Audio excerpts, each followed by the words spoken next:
साथियों, इस वर्ष बिहार में विधानसभा का चुनाव होने वाला है। सभी दलों के द्वारा अपने अपने स्तर से तैयारी शुरू कर दिया गया है। मैं बिहार के मतदाताओं से यह अपील करना चाहता हूं कि क्या चुनाव के समय कुछ रेवड़ी जैसा लोभ कई राजनीतिक दलों के द्वारा आपके लिए घोषणा करने से आप खुश हो जाएंगे, या एक सक्षम, स्वस्थ और ईमानदार प्रतिनिधि चुनेंगे।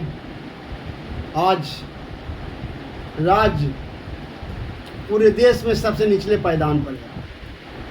कहने का तो बिजली सड़क का विकास हुआ है, लेकिन अन्य राज्यों की तुलना में अभी भी बिहार में बहुत कम विकास हुआ है। मैं आप लोगों से निवेदन करना चाहता हूं कि जो बिहार में पैसा है, वह पैसा सरकारी योजनाएं सही ढंग से खर्च हो। मनरेगा का मैंने कई पंचायतों का निरीक्षण किया है। जितना मनरेगा में पेड़ लगाया गया है, उसका 10% भी पेड़ जीवित नहीं है। लगता है कि सरकार के पास इन सारे कामों को निगरानी करने के लिए, कोई मॉनिटरिंग करने के लिए, मूल्यांकन के लिए कोई टूल्स ही नहीं है। मैं दूसरा बात यह कहता हूँ कि कब तक 80 करोड़ लोगों को 5 किलो अनाज भारत सरकार देते रहेगी।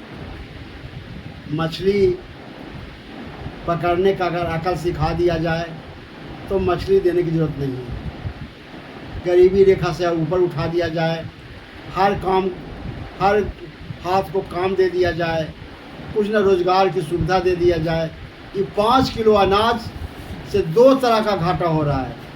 एक तो यह घाटा हो रहा है कि गांव में खेत में काम करने वाले लोग नहीं मिल रहे हैं, क्योंकि खाने के लिए अनाज उनको मुफ्त में ही मिल जा रहा है। दूसरा मैं यह कहना चाहता हूँ कि पूरे देश के किसानों को 6,000 रुपया प्रति वर्ष दिया जा रहा है।